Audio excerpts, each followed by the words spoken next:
A very good morning to you. Welcome to K24 This Morning. This is an amazing Monday, the 9th of December, 2019, the year of our Lord. How are you doing, guys? Good morning, Buvi. Welcome to the show yet again. My name is Chico Kaitani. My name is Jeff Mote, Karibu Sana, of course. A weekend that was characterized with, of course, heavy downpour right across the country, just as the others had been. But also, on Friday, we were greeted to scenes that we haven't seen before. Dramatic scenes from the arrest of Mike Sonko as he was being brought in to Nairobi on that one. Of course, that's something we'll need to discuss this morning, and plenty more as we get into our newspaper review. What does that mean in terms of the county's leadership structure? Where do we go from here? Because that is a question that was always in the wings. What happens when we don't have Sonko in place? Right. We don't have a deputy governor, and we've had quite a bit of difficulty in terms of the Nairobi speaker, just executing her duties. Where do we go from here? This is a question now we need to answer, even as he gets in for his bail hearing this today, of course. We'll be talking about that and plenty more. My panel is in place to discuss all of that. Freddie Kokango, good morning. Good morning. Philip Chebunet, good morning as well. And back after the hiatus, Lerima Wako, welcome back. Good morning. Morning. Karibuni Sana, of course, that and plenty more as we get into our newspaper review this morning. But there's plenty more coming up on the show as well. Right. Immediately after that discussion, we get into interactive. And I'm sure we'll talk about Mike Sonko Of as course, well. we have to. we By have the to. way, Twitter is such a buzz. Kenyans clearly do not sleep. There's already a song Oh, yes. that's been Oh, made yeah. out Oh, of yeah. his arrest. That was on Saturday. That happened by Saturday afternoon. Really? Yeah. Wow. So we'll talk about Sonko and much more that has been trending in the last couple of hours. Yeah. Yeah. Okay. Good stuff coming. Sasa, and of course, the last hour we jump into health and wellness, and it's also going to be quite a lot of fun because this time around we talk about how to stay in shape this season. Nobody wants to think about the gym. Nobody wants to count their calories over the holidays. But you know what? The team that we've got coming on set will be telling you how you can actually do it in a very easy way and just how to maintain this holiday season, so that when come January, Right. you're not sorry about what you ate over the holidays, then starting all over again and making that part of your New Year's resolution Okay, to shed the weight. Okay, well, you know what's coming up on the show as well. How was your weekend? We'd love to know. You can tweet us at K24TV. You can also SMS us on 21222. We'll start by looking at your roads real quick, and then straight after that, we get into your newspaper review. Good morning.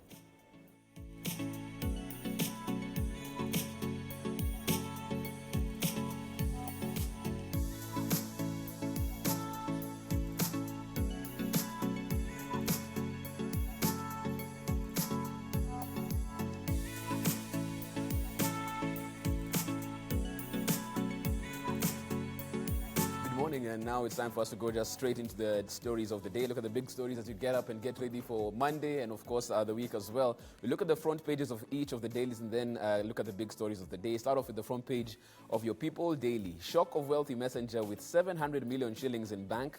Anti-graft detectives probing proxy links in the mystery fortunes of lowly civil servant at Treasury who has heavily invested in transport and real estate sectors. Story right there. Also on the front page, Sonko's day in court after weekend in cell. Council of Governors writes to President for meeting to discuss likely leadership vacuum in Nairobi County, which has been without deputy governor for 18 months. A story that you can get, of course, in your copy of your People Daily this morning. Front page of the Standard, they're zeroing in on matters Nairobi County. Governors disown Sonko. County bosses break tradition of defending one of their own with terse statement pointing to the crisis in Nairobi. Quote from chairman of the COG, Wycliffe Oparanya: "We are aware of the uniqueness of the county government and therefore shall reach out to the HE, the president, to convene an emergency summit to address the evolving situation." A story that you can get in detail right there, of course, in your copy of your Standard. Also on the front page, when the state fails its own citizens. From West Pokot to Nairobi and Mandera, hundreds of Kenyans have been killed in man-made tragedies since November. But senior public officers are busy politicking and talking BBI. A story that you can get, of course, right there in your copy of your Standard this morning. Front page of this Daily Nation talks about the BBI. Raila, leave 2022 talk out of BBI. ODM leader Raila Odinga spoke to the nation on wide-ranging political issues, his relationship with President Kenyatta and Deputy President Ruto, and his take on Mudavadi's book.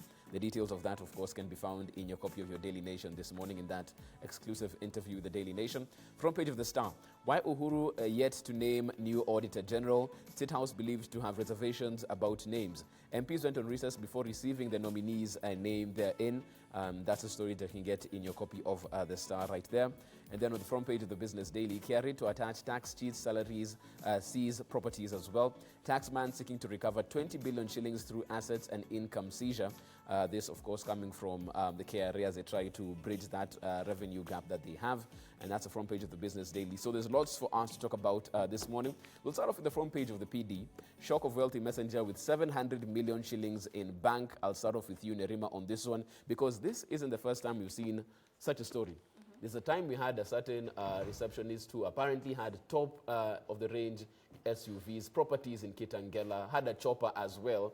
And you sat down and you tried to link how this particular person would have been involved or would have gotten access to this kind of money, and it just didn't add up.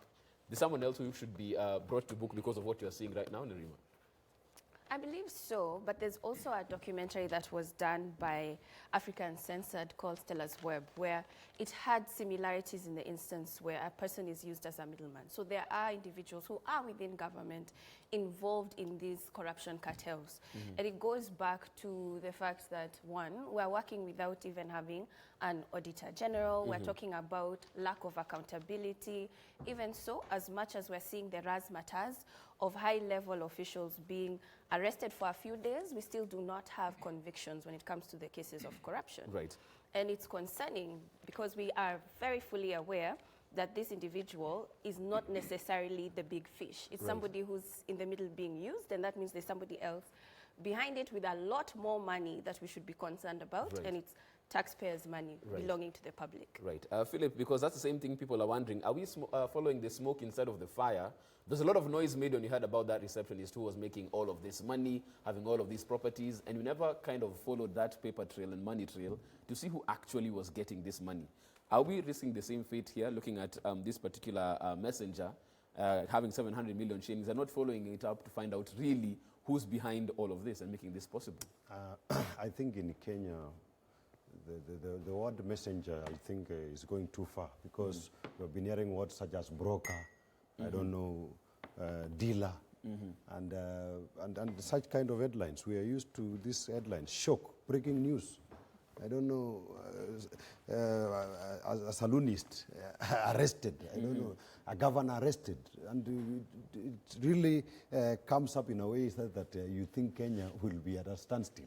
But after some time, there are no convictions, nobody's arrested, and so we are used to this. I think, as Nerima said, this is just a smokescreen, because the real criminals are behind the scenes. So I think something must be done. I think if prosecution would have been done using papers and Twitter and Facebook, I think so many people would have been arrested this far. Right. Yeah. Frederick, I remember on the Punguza Mzigo bill, there was a talk about fast-tracking corruption cases. How do you fast-track such instances where clearly the masterminds behind a crime like this have really done their best to cover their tracks, so that the person who we are seeing with the 700 million shillings, even from surface value, doesn't really look like the person who orchestrated this type of crime? Thank you, Jeff. First of all, I have a problem with the headline. If I was the editor, I would have crafted it in a different way. And this is what I would say: shock of wealthy state officers or civil servants with 700 million in bank. Because clearly, this is a state officer, he's a public officer, he's a civil servant. It doesn't matter whether he's a proxy or she's a proxy, but it matters that a civil servant who is a public officer, who probably is working as a proxy for a state officer, has got this amount of unexplained money in his or her account. That goes against the tenets of the Constitution, because the Constitution restricts the activities of a state officer. And it says a state officer shall not be involved in any other gainful employment. If your salary is 1 million, for example, with the taxes, by the time you accumulate savings of 700 million, do you know how many years it will be that? It's a lot of time, and therefore it is impossible. And the other thing is, there's conduct of state officers. Some of these state officers, they do business with government. So their tenders are paid immediately, or they supply air and they get the money. Those are the cartels we've been talking about. Right. But we must fight theft of public money in a methodical way. Why? If you look at what the detectives are now tracing, they're tracing proxy links. It appears they already have some way to trace that money to a certain individual, whether it's in private business or in public business. Right. That must come out clear. Number two, the only way to ensure that you trace such money is to check audits. Today we are being told that the president is yet to appoint the Auditor General. Be it as it may, the Auditor General office, if we were to empower that office and create an office called forensic audit or a department within, so that you look at the money came from Jeff.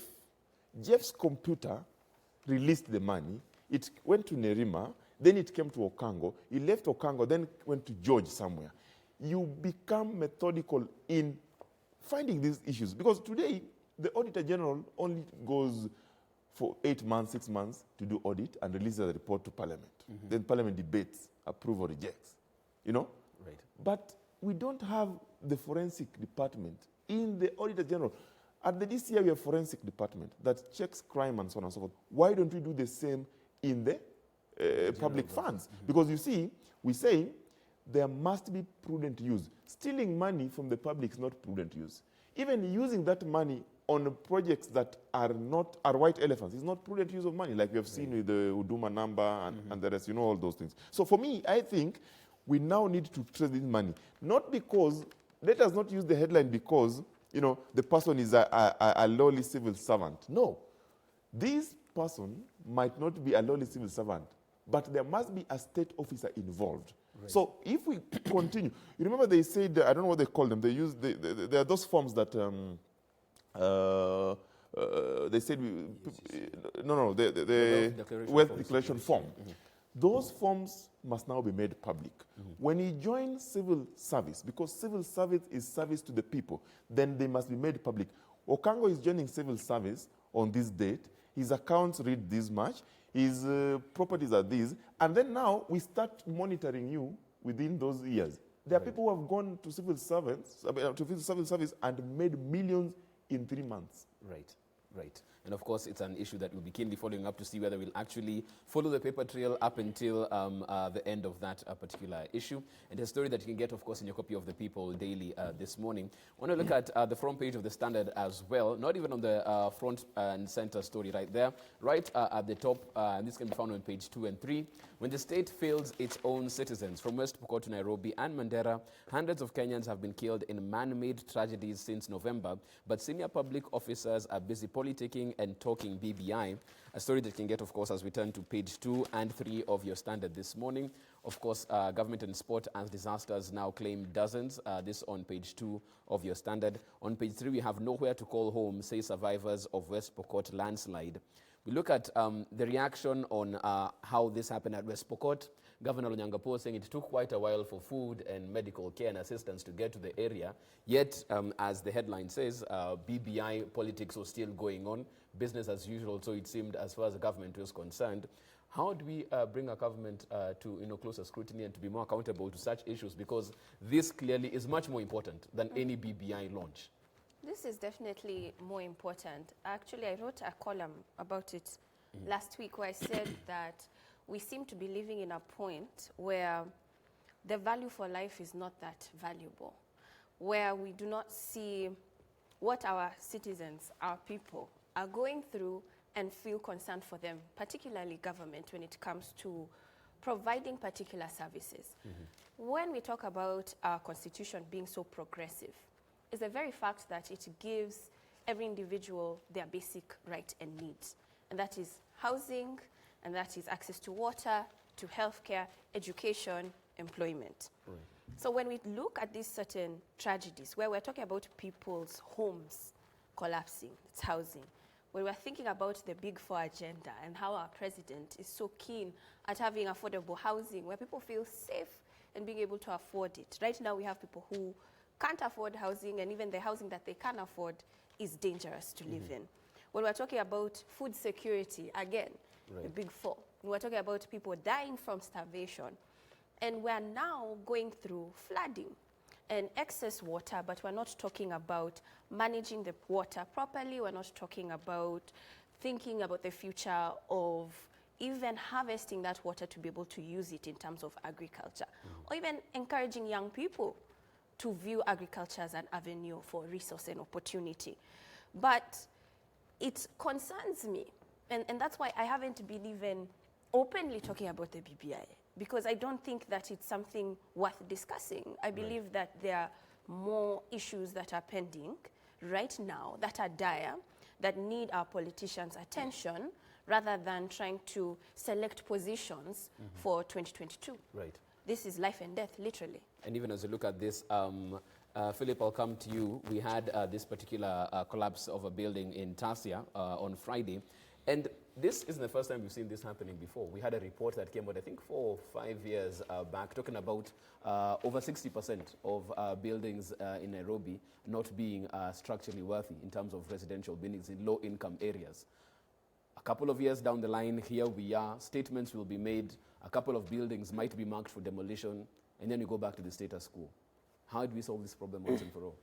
I think Kenya in itself is a waiting disaster. I think the whole country, it's not even Tasha, because we are not ready. We are not prepared to deal with the disaster. Look at even the launching of BBI.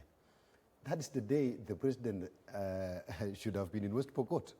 Yeah, that day, they should have even postponed that the launching of BBI, because really 59 lives are lost and you are in Bomas. I think it shows that we are not human, and we lack planning. There's a defense on the president and not going there because the CS Interior was there, the deputy president went there. Surely they were saying the government's presence was felt in that particular area. The farthest Matiang'i would reach is my village, Eldoret. I think he has never gone to West Pokot. I think it's only the deputy president who has gone there, and I don't know what type of chopper the deputy president was using, because Matiang'i took some selfies, I'm told, in the airstrip in Eldoret, and he has never gone there. And it is really inhuman that we are treating Pokots like they are not human beings. I think that is Kenya. Pokot is Kenya, and I think the government should really deploy even the armed forces and even people on the ground, because if you can't go on air, I think you can even go by road through Kitale. Right. I think Kenya, we are not ready. We are just used to waiting for disasters to happen, and then we go there, and then we start taking interviews at the scene. So there is lack of preparedness. The government doesn't have the psyche to deal with important issues that are affecting the society. Right. So I think something must happen, and I think the person who should take the lead is the president. And even in many countries, when such things happen, people resign. I'm not seeing Matiang'i resigning.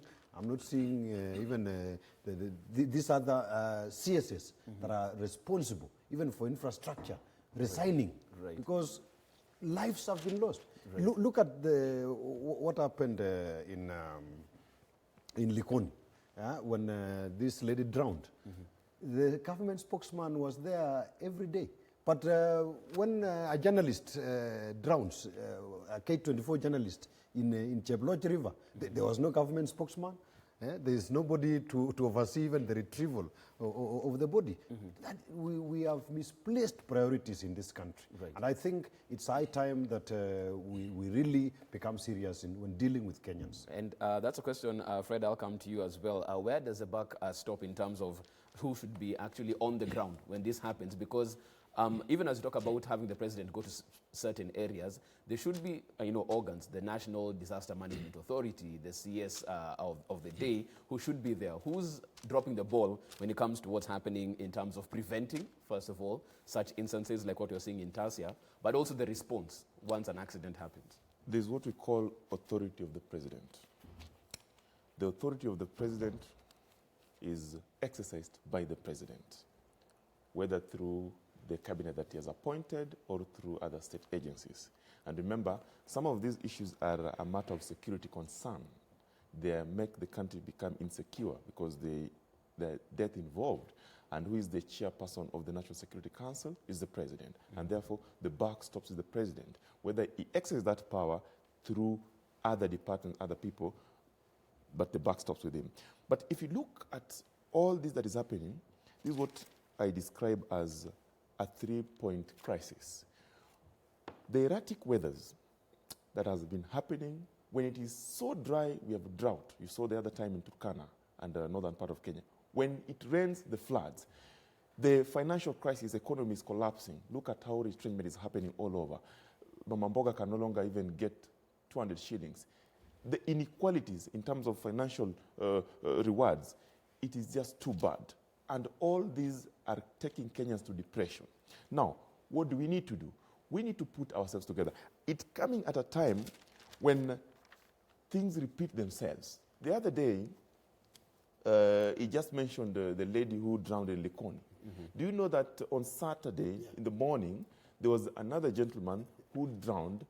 Fortunately, he was retrieved and the cows was retrieved before midday. Right. So we want to thank the Kenya Navy for doing a good job. However, we also want to ask the government, now that they are proving to be doing something, let them be present in all the areas. We don't plan for calamities in this country, but we have a disaster management department, which is funded by the taxpayers. This department has got money that has been budgeted and allocated for such disasters. What are they doing? Right. We have got devolution, that some of its departments fall under these. What have they been doing? So the question I'm asking, while the president could have shown interest in trying to secure this country, what are the line ministers doing? Right. Are they visible? Are they able to issue statements that are convincing? And if not, are they where the issue has happened, or they wait to go for political rallies while they should not? Right. That question can only be answered by the president. Okay, of course, I'll be talking more about that. But also, even as we get into our first break, after the break, we zero in on Nairobi County. And what happens as we move forward? We have a governor who's been arrested. We don't have a deputy governor. We've had a speaker who's had various challenges trying to effect her duties in the assembly. Where do we move from here, even as we move forward on that? And also, a bit of drama as a fundraiser that should have had William Ruto happened. We'll have to talk about that. Also, as we talk about that, Raila, with an exclusive interview in the Daily Nation, Leave 2022 talk out of BBI, went on to talk about his relationship with Ruto, went ahead and said, there's nothing personal. I've never had any personal grudge against Mr. Ruto. He served under me when I was the premier, and we enjoyed a cordial working relationship. What does this mean, even as we move forward on that particular issue? We discuss that and more after the break.